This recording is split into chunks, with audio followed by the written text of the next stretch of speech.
आएगा अंधा पाकिस्तानी फैमिली तो कैसे हैं आप सब। मेरा नाम मुजाहिद है। तो यार आज का वीडियो बहुत ही बड़ा निकल कर आ रहा है। मुझे नहीं यकीन आ रहा कि ऐसी चीज हुई है। भाई भारत से चंद्रयान के 3 के जलन के मारे रशिया ने भी भारत के चंद्रयान के सामने भेज दी सैटेलाइट। अच्छा ये क्यों?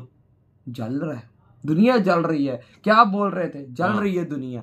लेकिन अब ये तो वॉच करते हैं। भाई सीधी सीधी बात है, इधर हमारी पाकिस्तानियों की इतनी नहीं है कि भाई साहब हम लोग ऊपर जा सकते, तो ये भी उधर खड़ी कर देते जलन के बाद। तो कौन करते। दोस्तों दोस्तों के दक्षिणी ध्रुव पर उतरने के लिए दुनिया भर के देश होड़ में आ चुके हैं, क्योंकि आज से कुछ सालों पहले ही पूरी दुनिया को इस बात का अंदाजा हो गया था कि चंद्रमा के दक्षिणी ध्रुव पर पानी का कोई स्रोत हो सकता है, जिसका इस्तेमाल करके मानव जाति चांद पर रहने के लिए आगे बढ़ सकती है। लेकिन ऐसा सिर्फ तभी संभव है जब हम उस इलाके में एक रोवर भेजकर वहां पर पानी का अंश और स्रोत होने की पुष्टि करें, जिसके लिए भारत ने चंद्रयान 3 को चांद पर भेजा और हमारा ये प्रोग्राम सफल होता भी नजर आ रहा है। लेकिन क्योंकि चंद्रमा दुनिया के हर देश के लिए काफी महत्वपूर्ण है और वहां पर मिलने वाले खनिज पदार्थ का इस्तेमाल करके कोई भी देश इतनी बड़ी महाशक्ति बन सकता है कि कोई भी देश उसे हरा नहीं सकेगा, इसीलिए हर देश चंद्रमा पर सबसे पहले पहुंचना चाहता है। और इसी की दौड़ में अब भारत का सामना एक ऐसे देश से हो चुका है जिसे सुनकर आप हैरान रह जाएंगे।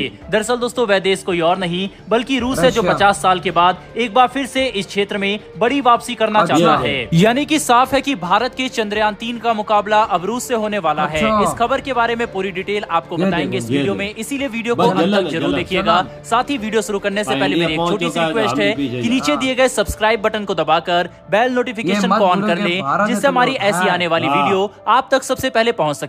दरअसल दोस्तों सामने निकल कर आ रही लेटेस्ट मीडिया रिपोर्ट से इस बात का पता चला है कि पिछले 5 दशकों के बाद रूस एक बार फिर से लूनर स्पेस एक्सप्लोरेशन मिशन में वापसी करने की तैयारी कर चुका है और अगले कुछ ही दिनों में मतलब कि 11 अगस्त को रूस एक ऐसा कारनामा करेगा जिस पर पूरी दुनिया की नजरें होगी। और कयास तो इस बात के भी लगाए जा रहे हैं कि रूस का ये प्रोग्राम कहीं ना कहीं भारत को टक्कर तो देगा ही, साथ ही हमें पीछे भी कर सकता है। दरअसल दोस्तों 11 अगस्त को रूस अपना मून मिशन लूना 25 लॉन्च करेगा, जिसे चंद्रमा तक पहुंचने में सिर्फ 5 दिन लगेंगे। इसके बाद ये 5 से 7 दिन तक चंद्रमा के ऑर्बिट में रहेगा और फिर चांद के दक्षिणी ध्रुव पर सॉफ्ट लैंडिंग करने की कोशिश करेगा। इसके लिए रूस ने 3 अलग अलग लोकेशन निर्धारित किए हैं, जिसमें जहां पर सबसे अच्छा वातावरण और हालात होगा वहीं पर ये यान सॉफ्ट लैंडिंग करने की कोशिश करेगा। अगर ऐसा हुआ तो रूस दुनिया का पहला ऐसा देश बन सकता है जो चांद के दक्षिणी ध्रुव पर अपना रोवर उतारेगा। हैरानी की बात तो यह है कि लूना 25 और चंद्रयान 3 के चंद्रमा पर लैंड करने की तारीख एक दूसरे से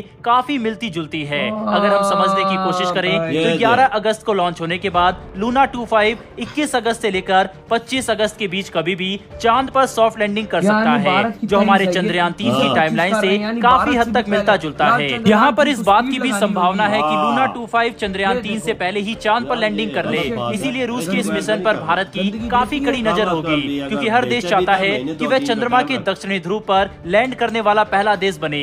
लेकिन इस वक्त असली टक्कर भारत और रूस के बीच में हो रही है, जिसकी वजह से ये देखना काफी इंटरेस्टिंग बन चुका है कि आखिर किस देश का मून मिशन पहले चांद पर लैंड करता है और चंद्रमा के दक्षिणी ध्रुव पर लैंड करने वाले पहले देश का खिताब अपने नाम कर पाता है। बहरहाल दोस्तों बढ़ते हमारी दूसरी खबर की तरफ। यह खबर एक ऐसे सवाल को लेकर है जो इस वक्त लगभग हर भारतीय के मन में आना शुरू हो चुका है, और ये सवाल भारत के 5.43 अरब डॉलर के बड़े हथियार समझौते को लेकर है, जिसे भारत ने रूस के साथ अक्टूबर 2018 में साइन किया था। दरअसल दोस्तों काफी लोगों के मन में ये सवाल आ रहा है कि आखिर अब तक भारत को कितने S-400 air defence system supply किए गए हैं और बाकी के सिस्टम कब तक सप्लाई कर दिए जाएंगे, क्योंकि हमें इन सिस्टम की जरूरत है और यूक्रेन युद्ध की वजह से रूस काफी उलझा हुआ नजर आ रहा है। तो दोस्तों इसी सवाल को एड्रेस करते हुए रूस की सरकारी मीडिया एजेंसी स्पुतनिक ने अप्रैल 2023 में एक रिपोर्ट पब्लिश की थी, जिसमें उन्होंने इस बात की कंफर्मेशन दी थी कि भारत को 5 में से 2 S-400 सिस्टम पूरी तरह से सप्लाई किए जा चुके हैं, जिसमें पहला सिस्टम दिसंबर 2021 और दूसरा सिस्टम अप्रैल 2022 में डिलीवर किया गया था,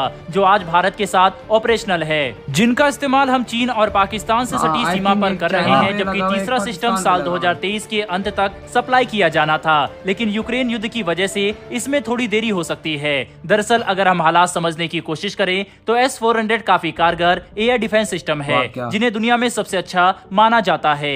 इस सिस्टम के इस्तेमाल से हम 400 किलोमीटर की दूरी तक किसी भी एयरक्राफ्ट, ड्रोन, मिसाइल या हेलीकॉप्टर को न सिर्फ ट्रैक कर सकते हैं बल्कि जरूरत पड़ने पर नष्ट भी कर सकते हैं। इसीलिए भारत ने इन्हें चीन और पाकिस्तान से सटी सीमा पर तैनात करने का फैसला किया, जो हमारे हवाई क्षेत्र को ऑलराउंड सुरक्षा प्रदान करते हैं। लेकिन यूक्रेन युद्ध की वजह से इनकी डिलीवरी में हो रही देरी हमारे लिए चिंता का विषय है। ऐसे में हमें भले ही 2 S-400 सिस्टम सप्लाई कर दिए गए हों जिससे हमारी तत्काल जरूरत पूरी हो सकती है, लेकिन हमें हमारे बाकी सिस्टम की डिलीवरी भी जल्द ही लेने की कोशिश करनी चाहिए, वरना यूक्रेन युद्ध की वजह से इसमें और भी देरी का सामना करना हमें पड़ सकता है। बहरहाल दोस्तों, इस वीडियो में इतना ही, लेकिन इधर ये वीडियो खत्म। देखो अंदाजा लगाओ रशिया के जलने का है। यार शर्म आनी चाहिए। भारत उड़ान 12 पूरी दुनिया की नजर थी और इन लोगों ने एकदम मिशन लॉन्च कर दिया कि भाई 21 से 25 के दरमियान हमारा भी, यानी इनका इरादा है कि भाई 21 तारीख को ये चांद पर लैंड करें भारत के चंद्रयान 3 से पहले। लेकिन चंद्रयान 3 को ये चीज करनी होगी। अब चंद्रयान 3 को ये चीज कर दिखानी होगी, उसको जल्दी लैंड वहां पर करना होगा। इसकी स्पीड बढ़ाओ यार, स्पीड इसकी स्पीड बढ़ाओ। ये क्योंकि 21 तारीख को इन्होंने लैंड करना है कि मैं तो बोलता 20 तारीख को लैंड करो। वही ना, क्योंकि भाई साहब ये पता नहीं जा कैसे रहे हैं, मुझे तो समझ नहीं आ रही कि 21 तारीख को ये लैंड कर रहे हैं। ये देख 11 अगस्त को उड़ेगा तो इतने जल्दी पहुंच जाएगा। 11 जनवरी ये कैसे कर रहा है? भारत का तो इतना टाइम लग गया। लेकिन मैं बता रहा हूँ भाई, जो भी है जैसे भी जा रहा है व्हाटएवर, लेकिन चंद्रयान 3 को जल्दी लैंड कराना पड़ेगा, क्योंकि अगर भारत जल्दी लैंड ना करा सका तो रिकॉर्ड वो बना देंगे। कितने यार, मैं अब क्या वो वर्ड यूज करूं यार, मैं उनके लिए वो क्या, इतनी जलन इतनी जलन। मैंने आपको पहले भी इतनी आग लग गई यार उनको। मैंने पहले भी आपको दुनिया में बोला कि दुनिया में सारे जल रहे हैं, और रशिया का बोलूं ये भी जल रहा है, सारे मुल्क जल रहे हैं। देखो आज इसने जलन दुनिया के सामने प्रूफ कर दी भारत के साथ। वो उसने भी तो भाई उधर ही लॉन्च, उधर ही लैंड करने का बोला, का लैंड करेगा, और उसे 1-2 दिन पहले ये कैसी तो कोई ये क्या बात हो यार। दुख होता है ना हर भारतीय का भाई साहब, ये सपना है कि भाई वो ऐसी जगह पे लैंड करे जो वर्ल्ड रिकॉर्ड बने। यानी रशिया इधर भी नहीं चाह रहा कि भारत को कामयाबी मिले। भाई मेरा नाम लिखा जाए, इंडिया का नाम ना लिखा जाए, तो जो उठाने वाला इंडिया है, तो जो सब कुछ देने वाला इंडिया है, तो वो उसके पीठ पे जो छोरा घूम रहा है, चलो दोस्ती है मानते हैं, पर ये काम ना करते कि 11 अगस्त को ये लॉन्च मिशन करते। और भाई और टाइम रखा है 21 से 25, ये गलत। भारत का तो फिक्स एक टाइम है। भारत ने तो देखो महीने तकरीबन 20 दिन होने वाले, और इन लोगों ने आई थिंक ये टाइम तब रखा है ना बाबा, ये टाइम तब रखा है ताकि पता भी लगा अगर 21 को भी उतारे ना तो भारत हम पे उंगली ना उठा सके कि भाई साहब आप लोगों ने हमसे जल्दी क्यों उतार दिया। बिल्कुल ये भी वो बोलेगा यार हमने अनाउंसमेंट की हुई थी 21 से 25 तक, तो जल्दी टाइम आ गया, हमने लैंड कर। लेकिन भारत के चंद्रयान 3 को अब 20 तारीख को लैंड करना पड़ेगा हर हाल में। लाजमी लैंड करने पर क्योंकि रशिया नंबर ले गया तो फिर पहले नंबर उसी को जाहिर बात दुनिया जाहिर बात। अगर इंडिया ने कुछ करना है तो इसरो को और कुछ करना पड़ेगा, क्योंकि इसको रोकना पड़ेगा, इससे पहले लैंड करना भाई। चांद के ऑर्बिट के अंदर स्पीड बढ़ानी पड़ेगी, नहीं तो भाई साहब वो अगर पहले पहुंच गया तो बहुत काम खराब हो जाएगा यार। क्योंकि उसने उठा लिया अगस्त से, उसने ऐलान कर दिया 11 अगस्त भाई 11 अगस्त 8 है, 3 दिन बाद अपना मिशन लॉन्च कर देगा। मैं सोच रही दुनिया कितनी जल रही है भारत से यार, बिल्कुल कितनी जल रही है यार। खाते भी भारत का है तो पीते भी भारत का है, तो वही बात है। मैं सीधी बात करूंगा, अगर हम पाकिस्तानी है ना, ठीक है, हमारे जो भी सिस्टम है, हम तो यार लोग सीधी बात है आप लोगों के साथ ये होते हैं ना, तो अंतरिक्ष में अगर होता ना तो हम लोग आप लोगों को उधर भी रोकने की कोशिश करें, लेकिन हम लोग वहां पर औकात नहीं है हमारी जाने की। बिल्कुल यही बात है। ये हम लोग इधर बैठ गई बातें करते, हमें क्या पर जाने। मजा ऐसा वजह कि इसरो को कामयाबी मिलेगी, पहले मिलेगी, हम प्रे कर सकते हैं बिल्कुल कि कामयाबी और अब इंडिया की है। अब इसरो को जल्दी लैंड करना पड़ेगा। बिल्कुल। तो यार आपके क्या थॉट है?